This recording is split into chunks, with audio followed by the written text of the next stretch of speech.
بسم اللہ الرحمن الرحیم وبہ نستعین والصلاة والسلام علی رسول الامین اما بعد۔ معزز سامعین، ناظرین اور باشندگان اکٹھا، اس ویڈیو کے ذریعے آپ کے روبرو اور آپ سے مخاطب ہونے کا مقصد اپنی وضاحت اور اپنی بات رکھنی ہے جو میرے حوالے سے دو چار باتیں گردش کر رہی ہیں اور آپ تک پہنچ رہی ہیں۔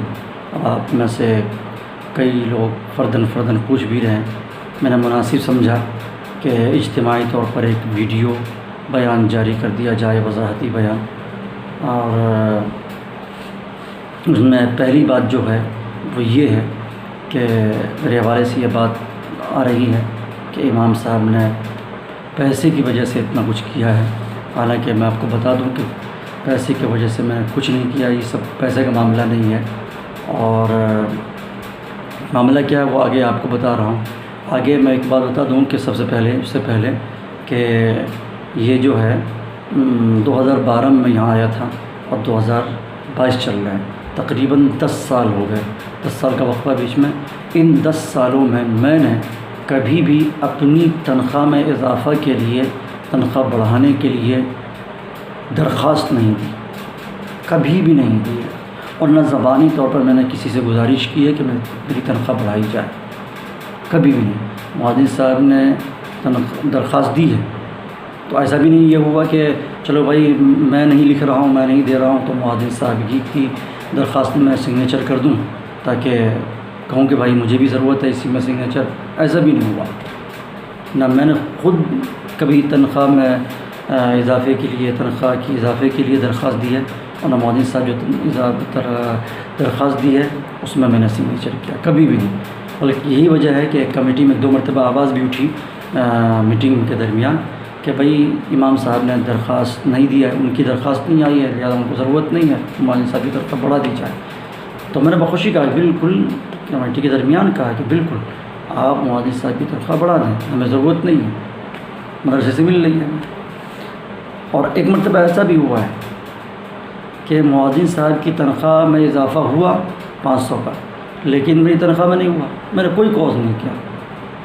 اور آن ریکارڈ ہے یہ، جامع مسجد میں جتنی ساری باتیں ہو رہی ہیں یہ سب ساری تجویز کی شکل میں لکھی جاتی ہیں، اور وہ رجسٹرمنٹل ہوتا ہے، وہ ساری تجویزیں لکھی ہوئی ہیں۔ وہاں کسی کو شکال کو اس طرح کی بات ہے تو وہاں دیکھ سکتے ہیں آپ، وہاں سے رابطہ کر کے کمیٹی سے۔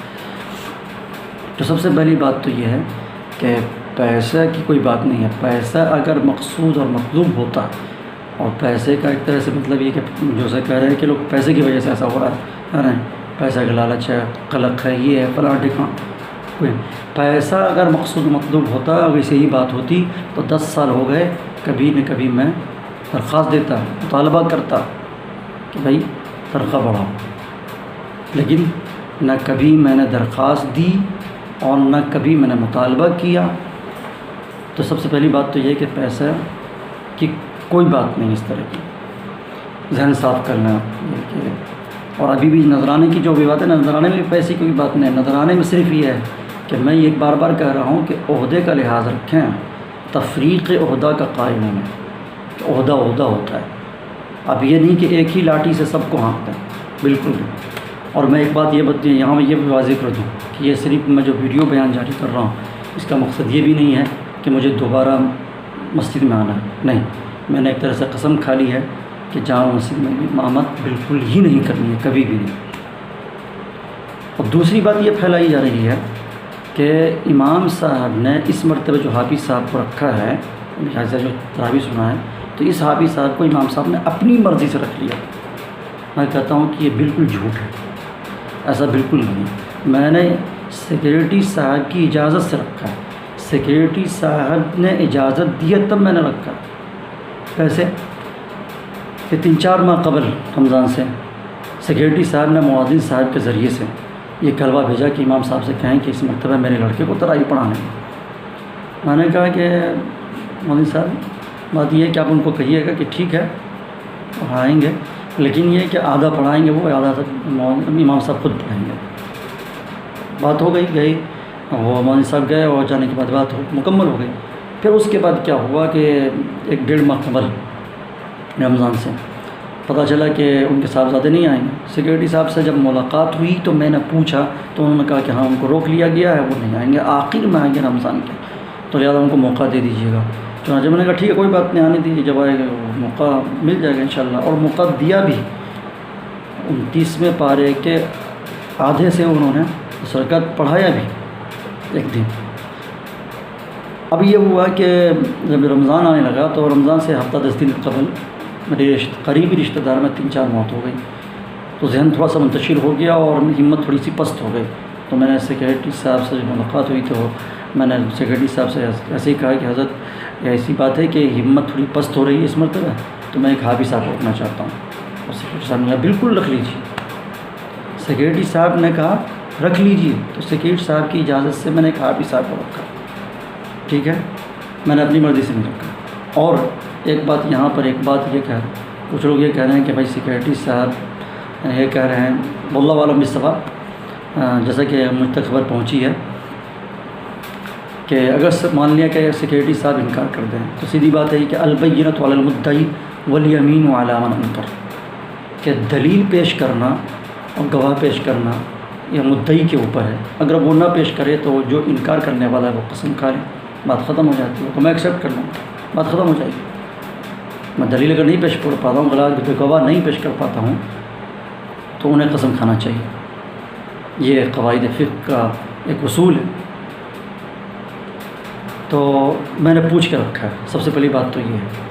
اور دوسری بات یہ ہے کہ پہلی رمضان کو میں نے پہلی تراویح میں جب حافظانہ تراویح پڑھائی تو وہاں پر ایک صاحب نے یہ کوس کیا کہ اعتراض کیا کہ یہ جو بندہ ہے یہ غیر متشرع ہے، ہلکی ہلکی داڑھی کاٹتا ہے، داڑھی لمبی اس کی لیکن داڑھی کاٹتا ہے، لہذا یہ آدمی فاجر و فاسق ہے، اس کے پیچھے نماز صحیح نہیں۔ میرا وہ آپ لوگ فیصلہ کریں گے، اور وہاں بھی فیصلہ ہوا تھا کہ کل ہو کر کے جو فرسٹ رمضان کو، پہلے رمضان کو سیکریٹری صاحب نے فون کیا کہ ایسی سی بات ہے، میں کہا ہاں اس طرح کی بات تو آئی ہے، تو کہا میں ظہر میں آ رہا ہوں، میں بات کر بالکل، میں نے کہا بالکل آئیے وہاں بات کر لیتے ہیں۔ چنانچہ بات یہی ہوئی، ظہر میں وہ آئے اور مؤذن صاحب کے ذریعے سے حافظ صاحب کو بلایا گیا، حافظ صاحب آئے۔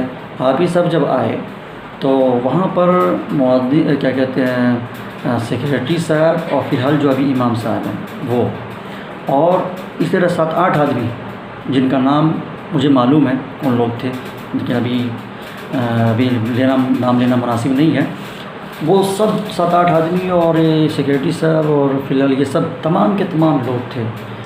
میں نے اس وقت بھی کہا کہ اگر آپ لوگوں کو کوئی اشکال ہے، کوئی اعتراض ہے تو آپ بتائیں، یہ ان کو کہہ دیں بھائی کہ آپ مت آئیں سنانے کے لیے۔ لیکن اس وقت بھی سیکریٹری صاحب نے نہیں کہا کہ اپنی مرضی سے رکھ لیا، آپ نے کیوں نہیں پوچھا ہم سے، پوچھ رہے اس لیے کہ میں نے پوچھا تھا۔ اور پھر یہ سارے لوگ جتنے بھی لوگ تھے وہاں 8-10 لوگ، ان لوگوں میں نے کچھ نہیں کہا، نہیں ٹھیک ہے کوئی بات نہیں، وہاں پڑھائیں، بہت اچھا ہے پڑھائیں گے، ہاں جی پڑھاؤ جی، ہاں تم توبہ کر لو، معافی مانگ لو۔ تو وہ جو صاحب اعتراض کر رہے تھے انہوں نے کہا کہ بھائی ہم سے کیا معافی مانگے، اللہ سے معافی مانگ لیں، لہٰذا انہوں نے حافظانہ توبہ کی کہ آپ داڑھی نہیں کاٹیں گے۔ بہرحال وہ سنانے لگے۔ سنانے کے بعد اب کیا ہوا کہ میں نے 2 تراویح نہیں پڑھائی شروع میں، تیسری تراویح سے ہم نے بھی پڑھانی شروع کر دی، آدھا میں آدھا وہ حافظ صاحب مل کے پڑھانے لگے۔ تو مستقل یہ سب ہوتا رہا۔ تو سب سے پہلی بات تو یہ ہے نا، میں نے بھی پڑھایا، حافظ صاحب نے پڑھایا، یہ ہو گیا۔ تو سب سے دوسری بات یہ تھی کہ امام صاحب نے اپنی مرضی سے رکھا، حالانکہ امام صاحب نے اپنی مرضی سے نہیں رکھا بلکہ پوچھ کے رکھا۔ تیسری بات یہ کہی جا رہی ہے کہ امام صاحب کو جو نذرانہ، جس پر بہت لوگ ہنگامہ کر رہے ہیں اور یہ ثابت کرنے کی کوشش کر رہے ہیں کہ امام صاحب کو نذرانے کا قلق ہے اور یہ ہے وہ ہے فلاں ٹھکاں، جیسا کہ میں نے ابھی کہہ دیا کہ 10 سال میں کبھی میں نے مطالبہ نہیں کیا، اور یہاں کیا مطالبہ کریں گے؟ میں 10 سال سے میں ہوں، 10 سال پہلے بھی 10,000 روپیہ ملتا تھا، آج بھی 10,000 مل رہا ہے، بیچ میں بھی 10,000، شاید 1-2 سال بیچ میں جو ہے نا 11 یا 12,000 ملا ہے، بس آپ اس سے اندازہ لگا لیں۔ کبھی میں نے احتجاج نہیں کیا، کبھی کچھ نہیں کہا۔ میرا جو کہ مدعا یہ ہے کہ جب تک حضرت مطیع الرحمن صاحب ساحل مرحوم بیچارے، اللہ ان کو غریق رحمت کرے، وہ رہے، تب تک انہوں نے عہدے میں تفریق کی، عہدے کا لحاظ رکھا کہ بھائی امامت کا عہدہ معزز عہدہ ہوتا ہے، تو 1,000 کا ہمیشہ فرق رکھتے تھے، ہے نا، کہ امام صاحب کو زیادہ ہو اور مولوی صاحب کو کم ہو. جب تک وہ رہے ٹھیک ٹھاک رہا. ان کے جانے کے بعد یہ سب معاملہ ہوا. 4-5 سال سے میں یہ کہہ رہا ہوں کہ آپ برابر کر دیتے ہیں یا بڑھا دیتے ہیں. یہ بالکل صحیح نہیں ہے، غلط ہے. آپ یہ طریقہ صحیح نہیں ہے آپ کا. نہیں، آپ عہدے کا رعایت کریں. میں تفریق عہدہ کا قائل ہوں، عہدے کی قدر کریں. تو اس مرتبہ کیا ہوا کہ لوگ یہ کہہ رہے ہیں کہ امام صاحب کو 20,000 روپیہ ملا. میں بتا دوں آپ کو کہ امام صاحب کو 20,000 روپیہ نہیں دیا گیا ہے. یہ ثبوت ہے. یہ دیکھ لیجئے، مجھے جو اس مرتبہ یہ لفافہ ملا ہے نہیں، وہ یہ دیکھ لیجئے آپ. یہاں پر آپ دیکھیں اوپر لکھا ہوا نذرانہ 10,000 روپیہ. اور سے دیکھ لیں، یہاں پر اوپر میں لکھا ہوا ہے نذرانہ 10,000 روپیہ اور تنخواہ 7,000 روپیہ. حالانکہ میں نے مجھ سے پوچھا گیا تھا تو میں نے کہا کہ آپ کو ابھی تنخواہ کی ضرورت نہیں ہے، آپ جب مجھے ضرورت ہوگی تو میں لے لوں گا. ایک بات. دوسری بات یہ ہے کہ ہر مہینے کی 5 تاریخ کو مؤذن صاحب کے ذریعے سے مجھے تنخواہ ملتی تھی. لیکن نہ جانے اس مرتبہ کیا جلدی تھی اس وقت میں کہ منع کرنے کے باوجود بھی ضرورت پڑے گی تو میں لوں گا. پھر بھی اس میں ایڈ کر دیا. بہرحال ایڈ کر دیا، کوئی بات نہیں ہے. تو یہ دیکھیے کہ آپ 10,000 روپیے نذرانہ واضح طور پہ لکھا ہوا ہے. یہ میرا لفافہ ہے نہیں.